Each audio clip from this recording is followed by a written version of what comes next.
ಹೇಳಿದ್ದಾರೆ. ಅಪರಾಧಿನೇ ಯಾವಾಗಲೂ ಅನ್ಲೆಸ್ ಕೋರ್ಟ್ನಲ್ಲಿ ಅಕ್ವಿಟ್ ಆಗೋವರೆಗೂ ಕೂಡ ಅವ್ರು ಅಪರಾಧಿನೇ ಅಲ್ವಾ?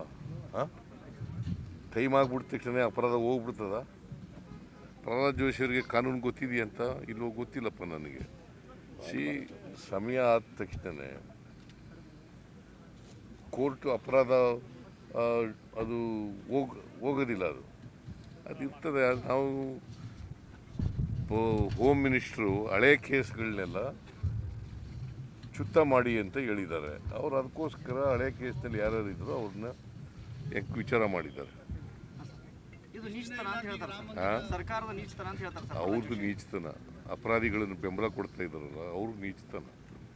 ಸರ್, ಈಗ ಕೋರ್ಟಿಂದ ಸಮನ್ಸ್ ಜಾರಿ ಆಗ್ತಾ ಇರ್ತಾವೆ ಸರ್. ಈ 3 ಸಮನ್ಸ್ ಆದ ನಂತರ ಅವ್ರನ್ನ ಕೋರ್ಟ್ಗೆ ಪ್ರೊಡ್ಯೂಸ್ ಮಾಡಬೇಕಾಗಿದೆ ಸರ್. ಮತ್ತೆ ಈ ಕೇಸಲ್ಲಿ ಯಾಕೆ ಸರ್ 30 ವರ್ಷದ ನಂತರ ಅನ್ನುವಂಥ ಪ್ರಶ್ನೆ ಇದೆ. ಗೊತ್ತಿಲ್ಲ ನನಗೆ ಯಾಕೆ ಅಂತ ಗೊತ್ತಿಲ್ಲ, ವಿಚಾರ ಮಾಡಬೇಕು ಪೊಲೀಸ್ನವ್ರ ಜೊತೆ. ಬಟ್ ಪೊಲೀಸ್ನವರು ಹೋಮ್ ಮಿನಿಸ್ಟ್ರಿ ಏನು ಹೇಳಿದ್ದಾರೆ ಹತ್ರ ಕೇಳಿದ್ದಾರೆ ಅಷ್ಟೇ. ಅಲ್ಲ ಸರ್, ಕೋರ್ಟ್ NWA ಜಾರಿ ಮಾಡಿರ್ತಾರೆ ಸರ್, ಅವಾಗಲೇ ಮಾಡಬೇಕಾಗಿತ್ತಲ್ಲ ಸರ್. ಯಾಕೆ ಆಯಿತು, ಈಗ ಮಾಡಿದ್ರಿ ಏನು ತಪ್ಪೇನು? ಈಗ ಮಾಡಿರೋದು ವಿಳಂಬ ಆಗಿರೋದೇ ನಿಜ. ಈಗ ಮಾಡಬಾರ್ದು ಅಂತ ಇದೆಯಾ? ಸರ್, ಪ್ರಹ್ಲಾದ್ ಜೋಶಿ ಅವ್ರು ಏನು ಮಾಡೋದು ಸರ್? ಪ್ರಹ್ಲಾದ್ ಜೋಶಿ ಅವ್ರೇನು ಲೀಗಲ್ ಎಕ್ಸ್ಪರ್ಟ್ ಏನ್ರಿ?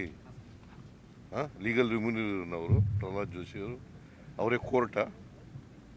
ಸರ್, ಈಗ ಪ್ರಹ್ಲಾದ್ ಜೋಶಿ ಹೇಳೋದನ್ನೇ ವೇದವಾಕ್ಯ ಅಂತಂದ್ರೆ ಹೆಂಗೆ?